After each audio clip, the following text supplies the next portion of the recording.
Lucas 17, versículo 11, dice, yendo Jesús a Jerusalén, pasaba entre Samaria y Galilea, y al entrar en una aldea le salieron al encuentro 10 hombres leprosos, los cuales se pararon de lejos y alzaron la voz diciendo, Jesús, Maestro, ten misericordia de nosotros. Cuando él los vio, le dijo, id, mostraos a los sacerdotes. Y aconteció que mientras iban, fueron limpiados. Entonces uno de ellos, viendo que había sido sanado, volvió glorificando a Dios a gran voz. Se postró rostro en tierra a sus pies, dándole gracia, y este era samaritano. Respondiendo Jesús le dijo, ¿no son 10 los que fueron limpiados? ¿Y los 9 dónde están? No hubo quien volviese y diese gloria a Dios, sino el extranjero. Y le dijo, levántate, tu fe te ha salvado. En algunas versiones dice, tu fe te ha sanado, pero ya vamos a clarificar un poco eso. Así que en este pasaje del Evangelio según San Lucas tenemos la base fundamental para nosotros, para que cultivemos este espíritu agradecido, para que cultivemos un espíritu de gratitud hacia nuestro Dios y también hacia nuestros semejantes. Vamos a ver esa terrible enfermedad. La Biblia aquí nos habla de 10 leprosos. Jesús iba camino a Jerusalén como parte de su plan de redimir a los pecadores y dar su vida en el sacrificio en la cruz. Y pasaba entre medio de Samaria y Galilea, y allí se encontraban con unas personas que estaban enfermas.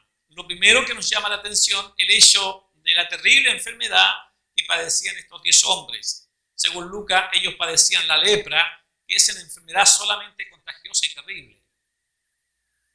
Afecta principalmente a la piel, aunque también los órganos internos. Produce que la persona se le deforme la piel por medio de la destrucción de los tejidos en los cartílados nasales y de las orejas, apareciendo fases avanzadas como tipo de facies leonina, caracterizada por múltiples nudos o, como nosotros podríamos llamar, furúnculos o pequeños volcanes en su cara que expelían incluso una materia de muy mal olor y contagioso. También hay afección difusa de los nervios con pérdidas sensoriales. Se le puede caer una oreja y ellos no sentían.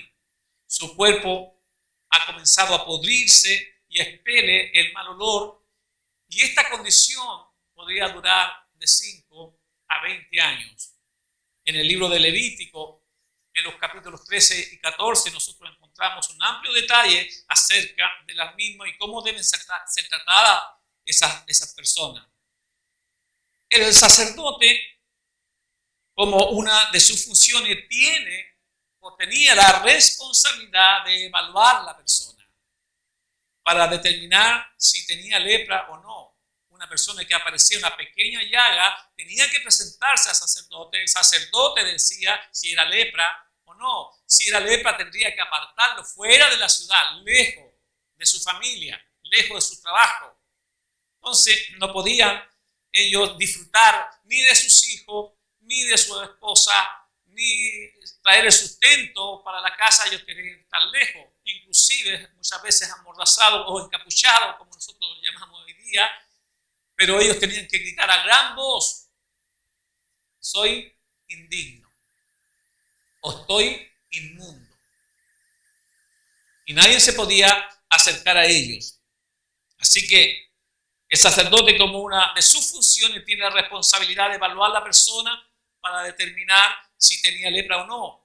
Los leprosos eran separados de la sociedad, no podían tener contacto con nadie, nadie podía trabajar, estaban separados de sus familias, como dije, de sus esposas, y no podían tampoco ni siquiera participar del templo o de algunas actividades que se realizaban en el templo. Ellos tenían prohibición porque ellos estaban inmundos, no moralmente inmundos, pero sí en ritual eran inmundos.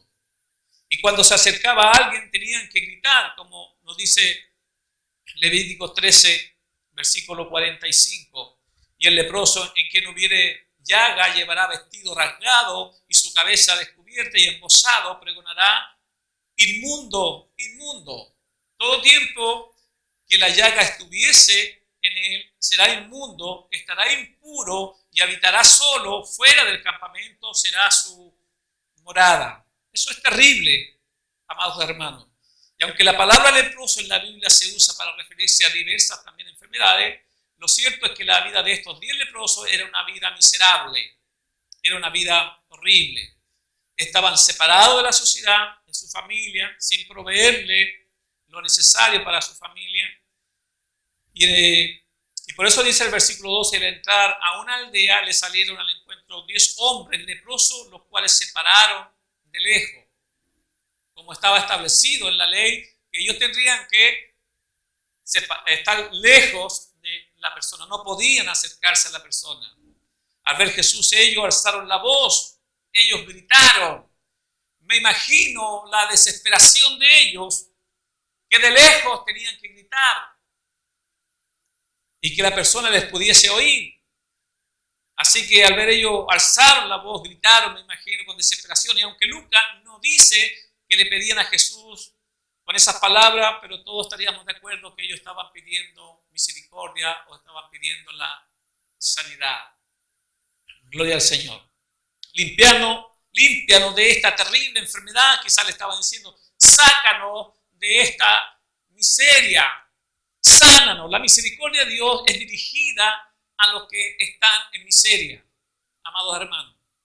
¿Para quién va dirigida la misericordia de Dios? Son para los que están en miseria, para los que no tienen nada y absolutamente nada. La misericordia de Dios va dirigida a los que sufren. La misericordia de Dios va dirigida a los que lloran. La misericordia de Dios va dirigida a aquellos que están desconsolados, a aquellos que están deprimidos. La misericordia de Dios va dirigida a aquellos que están angustiados. Para ellos es la misericordia de Dios. Ellos vieron en Jesús no meramente un maestro. La palabra traducida maestro aquí no es lo que comúnmente se usa en el griego didaskalos. La palabra aquí es epístate, que significa jefe, amo, y es sinónimo de kurios, que significa señor o propietario. Ellos vieron en Jesús aquel que tenía el poder sobre la enfermedad, poder sobre su cuerpo, capaz de revestir. Era terrible esa terrible enfermedad mortal que ellos padecían. Así que, amados hermanos, en medio de la aflicción, nuestro primer recurso siempre debe ser Jesús. Amén. Cuando tú estás siendo atribulado, cuando tú tienes problemas, cuando tienes dificultades, cuando pareciera que todo está oscuro, cuando no vemos solución aún, cuando nosotros no viésemos respuesta en la oración de los hermanos, en nuestra propia oración, siempre la respuesta la tiene Jesús. Allí debe ir indicado, hermano, lo primero, enfocado allí en nuestro primer recurso es Jesús. No solo, hermano, para la sanidad, sino también para la santificación. Por encima de nuestros males y problemas, la obra de la gracia nos santifica, es decir, transforma nuestro carácter, porque si estamos atribulados, si estamos pasando pruebas difíciles, no nos olvidemos, hermano, que muchas veces Dios ocupa a aquellos para santificarnos, para formar en nosotros un carácter también. Así que transforma la manera en que vemos nosotros también los problemas, cambia la manera en que nos enfrentamos a los problemas, nos da fortaleza espiritual. Dios es el que nos sustenta, el que nos fortalece. Hermano, no hay nada terrible que pase en tu vida que no pueda hallar en Jesús un Salvador. Amén. No importa lo que estés pasando, lo que estés sufriendo, en Jesús siempre encontrarás un Salvador. Ahora, la increíble misericordia de Dios en Jesús. Lo interesante del caso es lo que Jesús le dice cuando a él lo vio, le dijo, id y mostraos al sacerdote.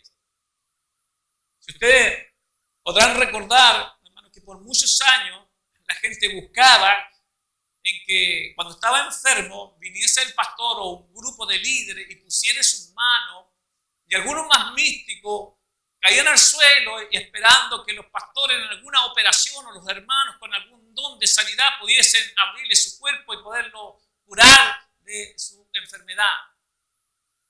¿Se acuerdan que ayer hablamos un poco también de Naamán? Él pensó que Dios también le iba a colocar las manos allí y Dios no lo hizo así. Y aquí vemos que Dios, hermano, no se acercó a ellos.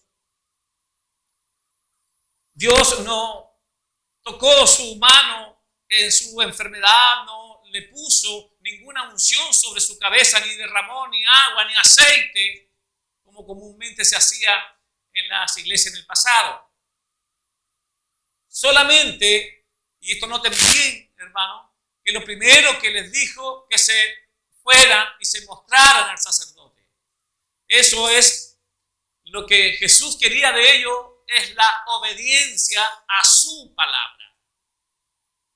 Muchas veces nosotros queremos sanidad, queremos prosperidad, queremos que Dios nos conteste esto, pero somos desobedientes a su palabra. Queremos que Dios a nosotros nos solvente de nuestras necesidades, pero lo primero que pide Dios es que seamos obedientes a su palabra.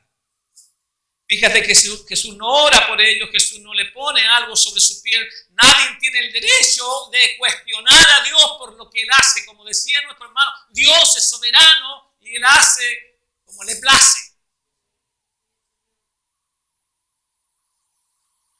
Gloria al Señor.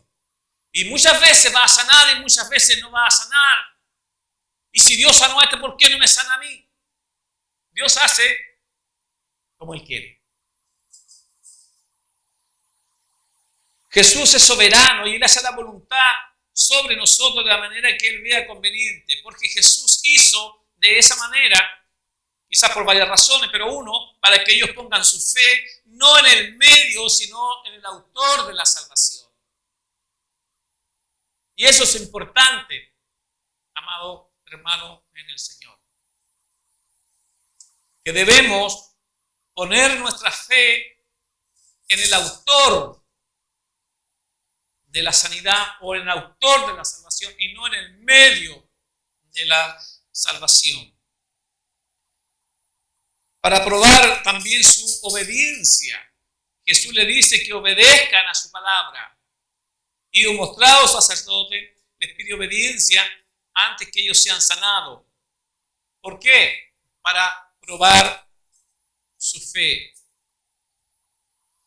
Es terrible, hermanos, ver muchas veces que buscamos a Dios cuando tenemos alguna conveniencia. Y realmente la gente cuando está muy afligida es cuando viene al Señor. A veces yo he tenido que conversar con muchos matrimonios que están a punto de divorciarse o separarse, amados hermanos, y bueno, empiezan a venir al Señor, lloran ante el Señor, pero luego que ha pasado la prueba, ellos se olvidan porque no tienen gratitud por lo que Dios ha hecho en su vida. Así que obediencia es la palabra acá. La obediencia a Jesús era una prueba de caminar por fe y no por vista. Aunque nosotros tenemos que pensar, aunque Dios nos sane, nosotros tenemos que ser obedientes a su palabra. Aunque Dios nos responda a ser obediente, tenemos que amarle a Él y obedecer su palabra. Cuando no veamos respuesta, no importa, Dios siempre está cerca cuando nosotros no sintamos nada. Aun cuando alguien ni siquiera nos dirige una palabra, ni esperemos una profecía para decirnos que Dios te ama. Tenemos que saber por su palabra que Dios nos ama. Y tenemos que creer eso. Eso está en su palabra. Y no necesito que alguien me lo repita. Dios nos pide a nosotros absoluta confianza en su palabra. Aún antes de que Él nos dé lo que nosotros pedimos. Estos 10 paralíticos, lo que quería Dios es que ellos confiaran en forma absoluta a su palabra. Lo único absoluto que está en la tierra es su palabra, hermano. Lo demás todo es subjetivo. único absoluto. Por eso que les pide a ellos que obedezcan su palabra, que confíen en su palabra, y Dios iba a responderle. Y nos dice Lucas que ellos obedecieron, ellos creyeron a la palabra de Jesús, ellos tuvieron fe, los 10. Quiero hacer énfasis en eso, los 10 tuvieron fe en Jesús, ellos tuvieron fe que si Jesús le ordenaba así, eso era lo que daban a hacer. Y se nos dice Lucas en el verso 14, aconteció que mientras iban fueron limpiados. ¿Cuántos de ellos fueron limpiados? Los 10. ¿Cuántos de ellos obedecieron a la palabra? Los 10. Y esto tiene que ver con la soberanía de Dios, amados hermanos, por lo que vamos a encontrarnos un poco más adelante. Así que fe y obediencia presidieron al milagro. Y eso debería suceder también en nosotros. Cuando distinto es lo que muchas veces nosotros esperamos. Señor, cuando hagas el milagro, entonces te serviré. Señor, si tú me respondes, si tú traes a mi hijo, Señor, te prometo que nunca voy a faltar los días domingos. Como si Dios se interesara de lo que le está ofreciendo hoy. Hemos pasado situaciones así. Y hacemos votos con el Señor. Y hacemos pactos con Él. Señor, si tú me curas esto, yo te hago esto. Como el cambalache. Pero no es así el Señor. El Señor no necesita nada de usted.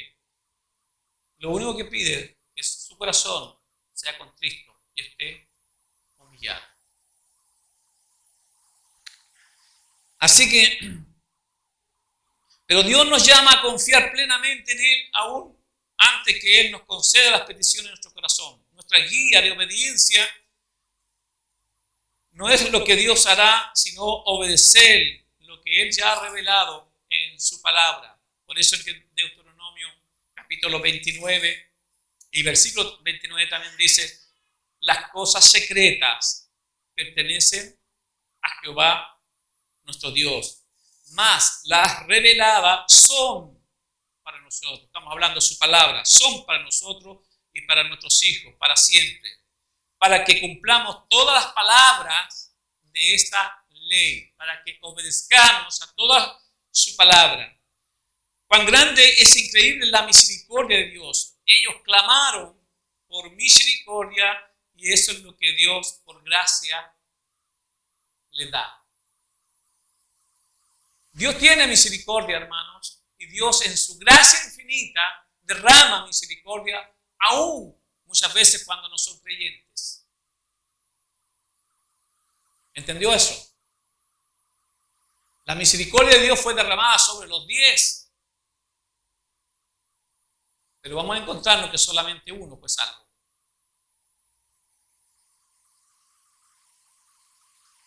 Cuán grande e increíble la misericordia de Dios. Ellos clamaron por misericordia y eso es lo que Dios por gracia les da. Es una misericordia gratuita. Si no fuera gratuita no sería misericordia. Y su misericordia alcanza la magnitud de su enfermedad. Así que como la misericordia de Dios alcanza y sobrepasa la magnitud de nuestro pecado, nos dice Lucas que tan pronto fueron sanados, uno de ellos regresó a Jesús y le adoró. Solo uno de ellos demostró poseer la fe salvadora. Cuando un cristiano ha sido salvado, hermano, es un adorador de Dios. Es una persona con pasión. Es una persona agradecida de Dios. ¿Cree eso usted? Nosotros, hermanos, Dios nos ha salvado. Si ciertamente físicamente no teníamos una lepra en nuestro cuerpo, pero en nuestra alma, en nuestro espíritu eran leprosos. Y Dios nos sanó. Dios nos limpió. La misericordia de Dios, hermanos, es tan grande que debiéramos nosotros cada día ser agradecidos con nuestro Dios. Y no decir, bueno, otra vez culto, otra vez que ir a la iglesia, otra vez estudio, ¿para qué tanto los vamos a poner cabezones así? Debiéramos nosotros ser agradecidos. ¿Cuánto creen eso?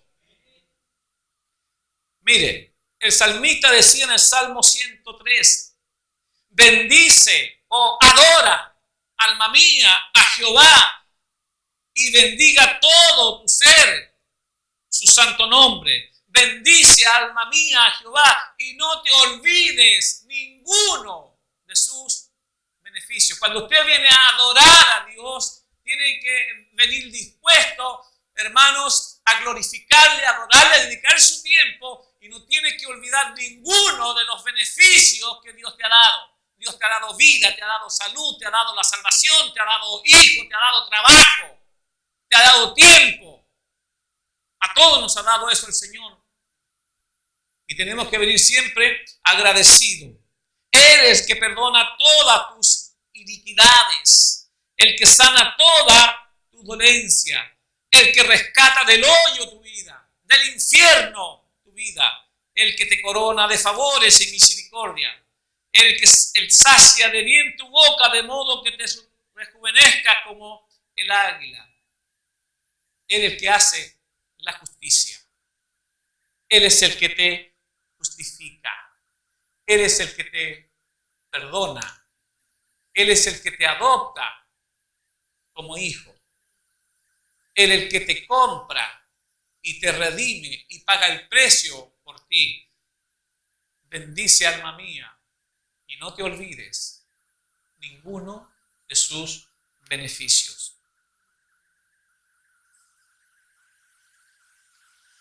Así que, ¿qué movió ahora a este leproso a regresar a Jesús? Lucas nos dice en el verso 15, entonces uno de ellos, viendo que había sido sanado, volvió glorificando a Dios a gran voz. Noten el versículo que hemos leído. Dice, entonces uno de ellos, viendo que había sido sanado. Aquí la palabra clave para este versículo es la palabra ver. La pregunta es, ¿los otros eran ciegos?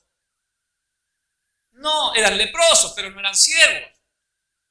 Ellos no vieron que habían sido sanados, sí vieron. Entonces, viendo que había sido sanado, volvió glorificando a Dios a gran voz. Así que significa que los otros eran ciegos, no, sino eran ciegos de adentro. Eran ciegos espirituales los otros 9. Ellos también vieron que habían sido sanados, pero solo este extranjero que realmente vio.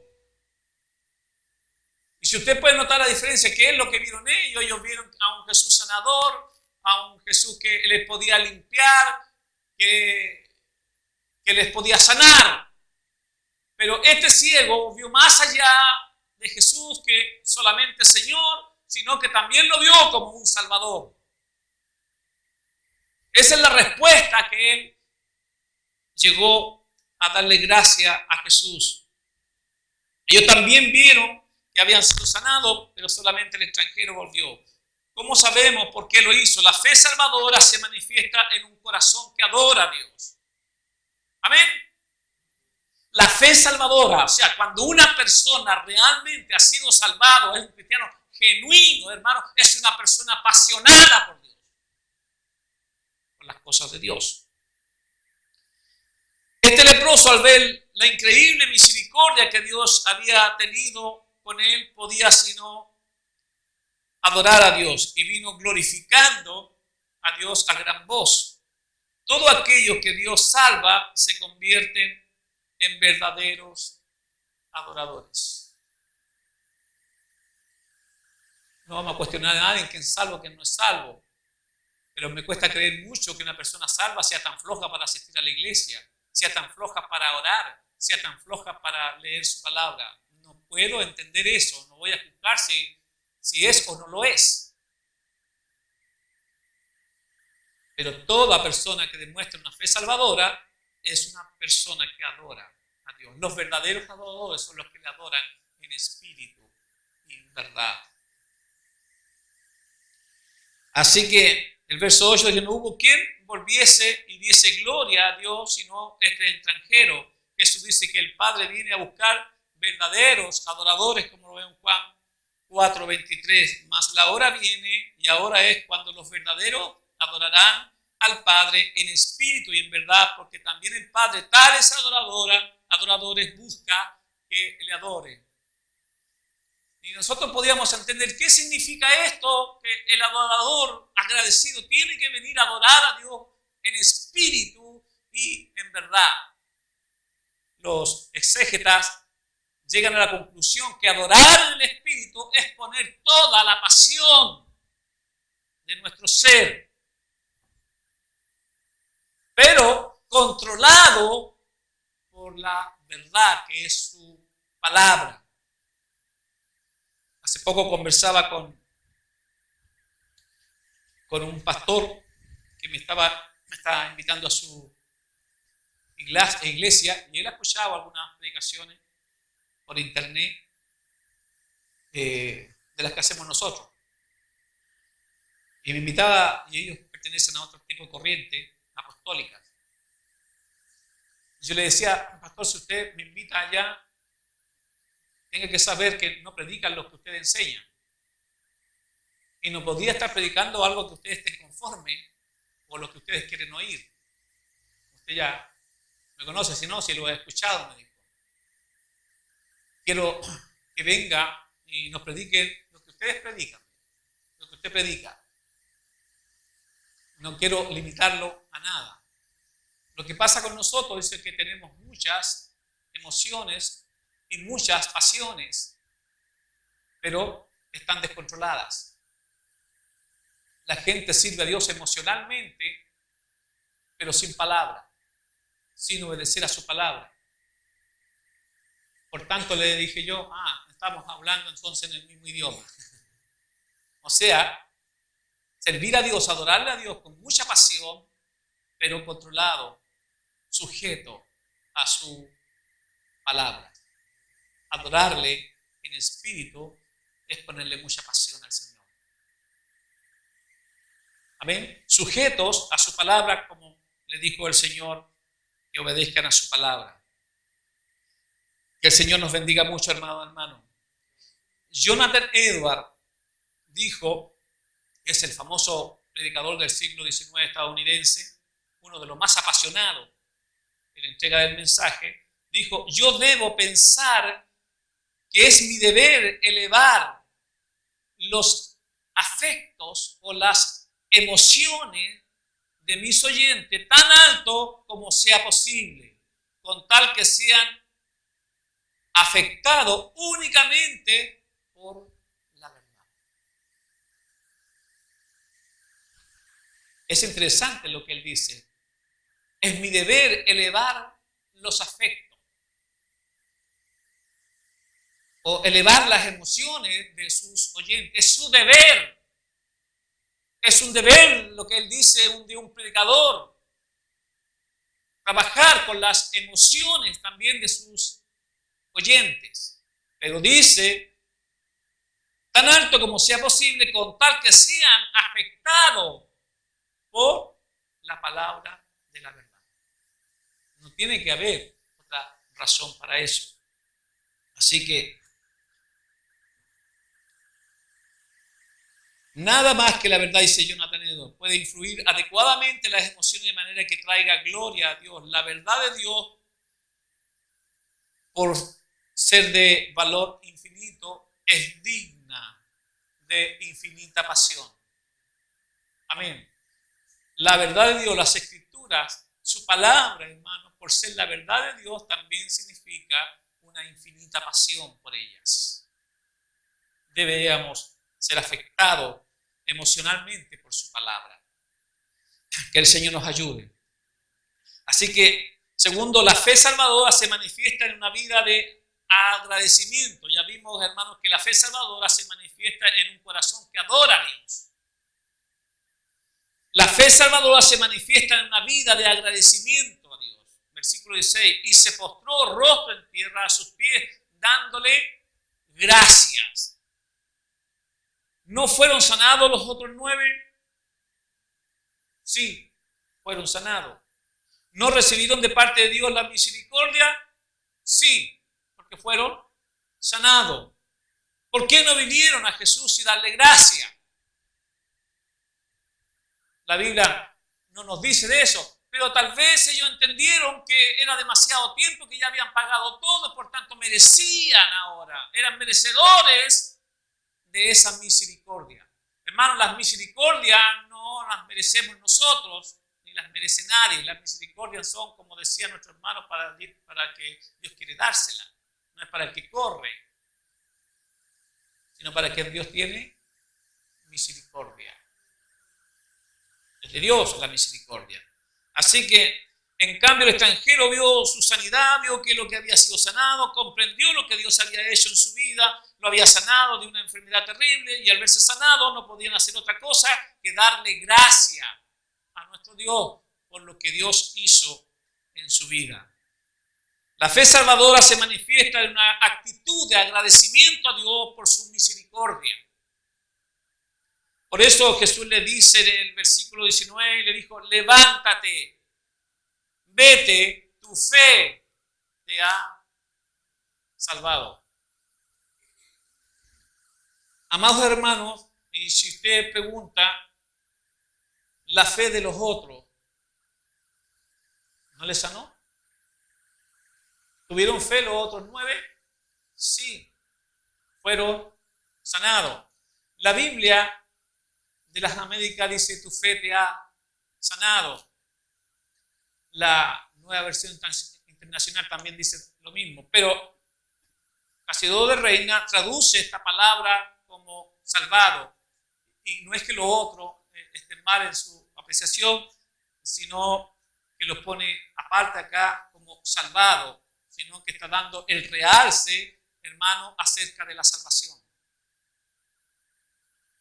Porque la salvación no es por obra, sino por gracia, por la fe en el Señor Jesucristo. Y también esto no es de nosotros, sino que es un don de Dios. Así que nada tenemos. Entonces, creo que es más correcto, no es que el otro sea incorrecto para que no malinterpreta, pero levántate, tu fe te ha salvado, porque si vemos el contexto de esos otros, la fe también sanó a los otros 9, pero ¿por qué solamente uno llegó? Porque poseía la fe salvadora, los otros no poseyeron la fe salvadora. Amados hermanos, la gracia de Dios que tenemos nosotros es solamente por misericordia. Nada de lo que nosotros pudiésemos hecho, hermanos, podíamos merecernos algo. Este hombre vio en Jesús a un Salvador. Los otros lo vieron como un sanador, como un señor, como un dueño que podía revertir la situación de esa terrible enfermedad, pero nunca lo vieron como su Salvador. Por eso es que no regresaron. Así que tenemos que nosotros también ver a Jesús, no solamente, hermanos, como dije anoche, verlo como Señor, que debe ser el autor de nuestras vidas. Tenemos que tenerlo como Señor, pero tampoco lo miremos solamente como un sanador. Es un sanador, pero tenemos que ir mucho más allá, hermano, y tenemos que verlo como un Salvador, porque es el dueño de la salvación. Alabado sea el Señor. Lo interesante del caso no es solo eso también, sino que es la persona que ha sido salvada. Es el extranjero. Es un samaritano en el fondo. Y usted sabe, porque he leído la escritura, entre judíos y samaritanos, ellos no se podían ver. Es que muchas veces pasa eso con el vecino. A veces con los hijos o dentro de la familia. No se podían ver, pero ahí estaban los 10 porque tenían la misma enfermedad.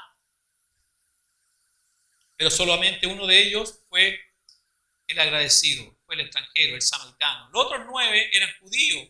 Para los judíos los samaritanos eran una raza indigna.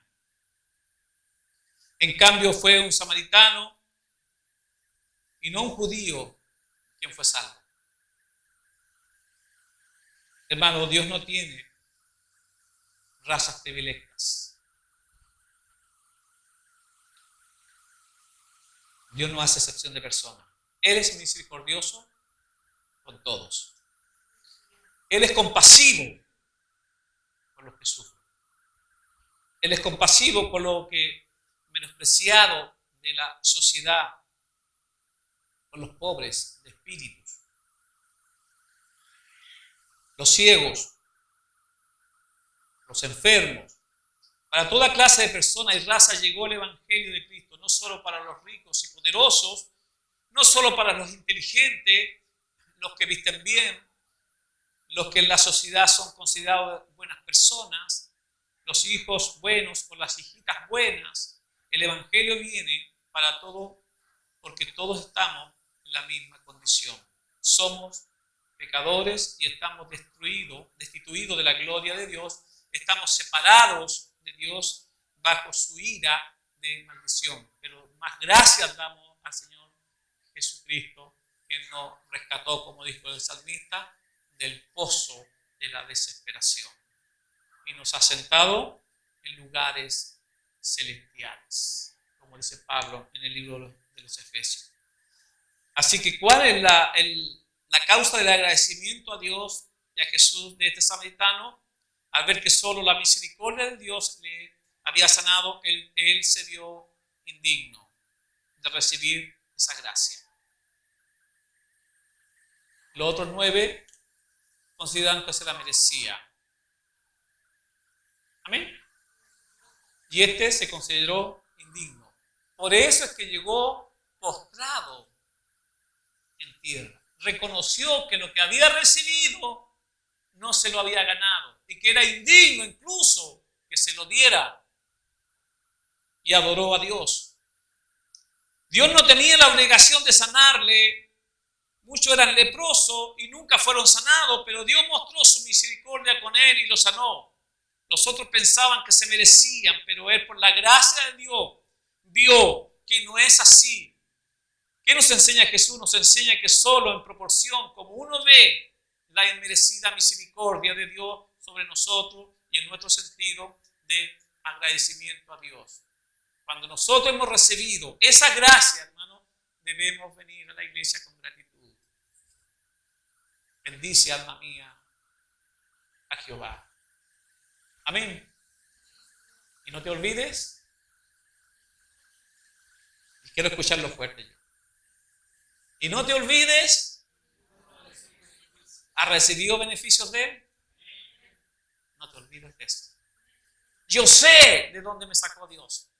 Yo sé cuánto me ha perdonado Dios. Yo sé lo que padecía lejos de Dios. Yo conozco eso. Quizás muchas cosas no puedo publicarlas, pero sé lo que Dios hizo en mí. Por tanto, debo ser una persona agradecida por Dios. Conversaba el otro día con un empresario, con varios empresarios que estaban ahí conversando en la mesa y ellos hablaban de puro negocio, ellos estaban hablando de empresa, de economía y todas esas cosas, y cómo ser próspero, cómo llevar a hacer otra empresa, cómo hacer gente emprendedora. Y yo interrumpo y él dije, ¿y dónde está Dios allí? Y él me dijo, es que yo tengo pasión por todas estas cosas. Él también dijo, yo soy apasionado por los negocios. Yo le dije, yo no tengo pasión por aquellas cosas. Y me dijo uno de los empresarios, pero yo conozco que usted es un apasionado. ¿En qué tengo pasión yo? Usted es apasionado, dijo, por el Evangelio. Y eso se lo reconozco, me dijo. Porque no puedo dejar la mesa, hermanos, aun cuando estoy con gentiles, de poder entregar la palabra de Dios en agradecimiento de lo que Dios hizo en mi vida. Yo soy un agradecido de Dios. Y donde quiera que esté, siempre meto mi cuchara para hablarle de Dios. Porque Él es mi sanador. Porque Él es mi libertador. Porque Él es mi Señor. Porque Él es mi Salvador. Por tanto, debiéramos ser agradecidos del Señor. Yo a veces me enojo, como decía anoche un poco acá, hermanos, airados, pero no pequé. Me aira muchas veces cuando no veo gente que es apasionada por las cosas de Dios y me molesta, hermano, pero tengo que hacer la palabra de Dios, pero no peque mejor. Tendrá sus motivos. Trato de justificarla cuando no hay justificación para adorar al Señor. Que Dios nos bendiga. Entonces, ¿cómo entonces se acercará a adorar a Dios? ¿Cómo entonces seguirás a Dios en una iglesia si no sientes pasión por Él? ¿Cómo entonces amarás a tu prójimo? ¿Cómo entonces criarás a tus hijos?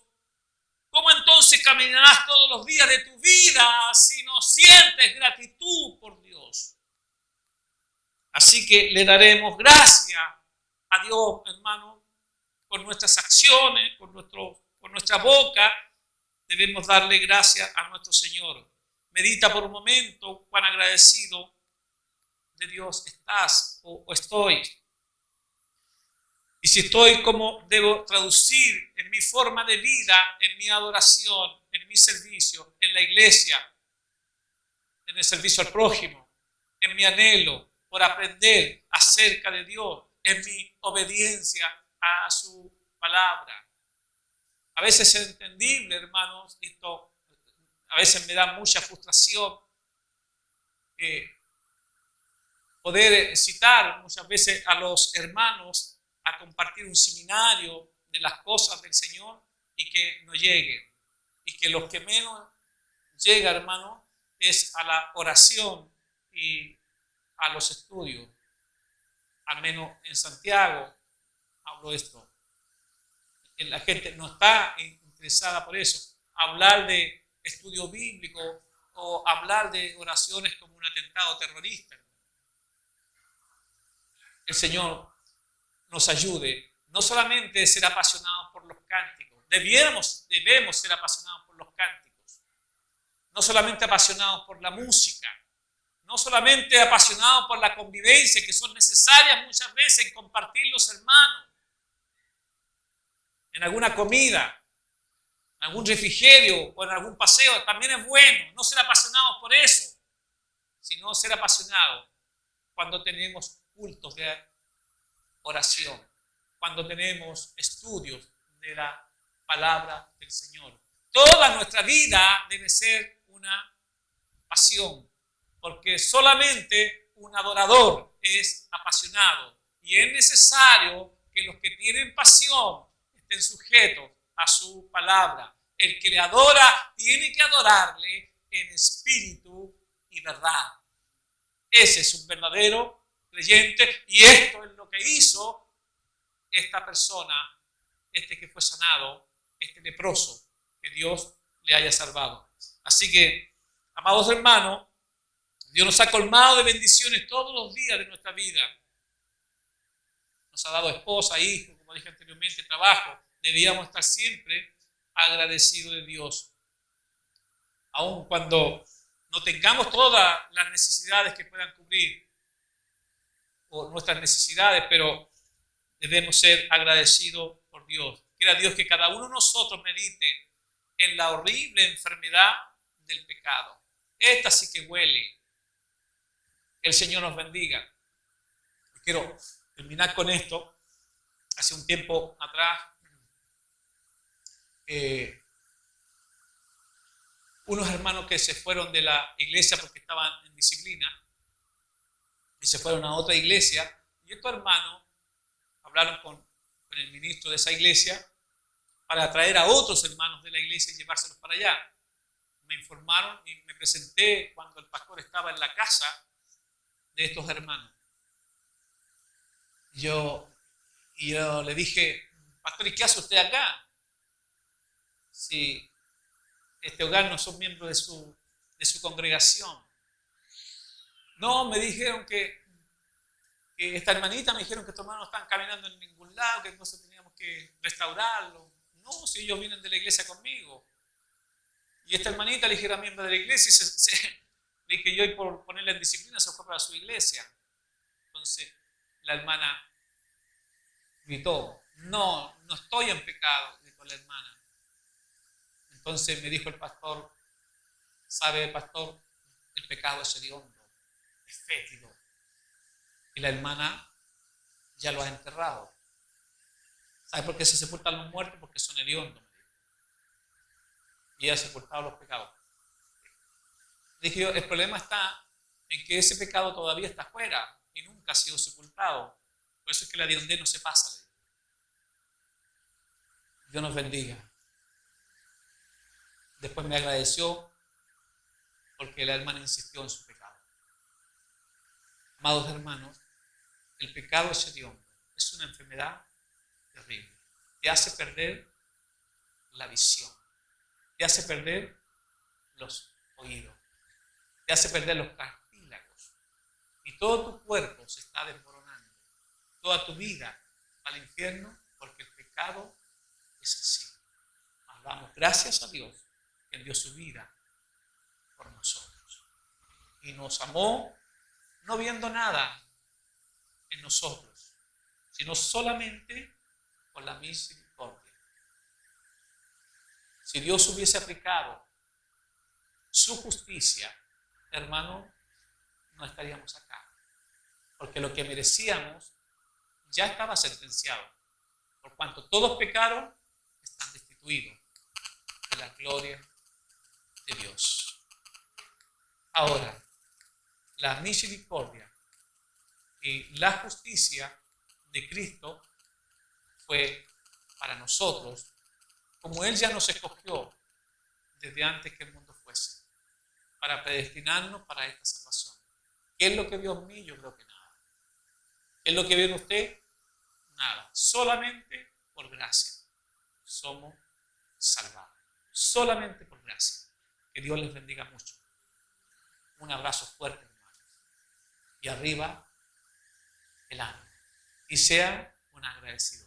No se quede nunca en casa. Tiempo que tenga, dedíquele al Señor.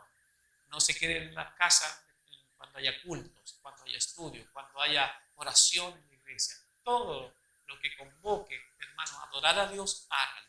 Hágalo como una persona agradecida. Póngase de pie.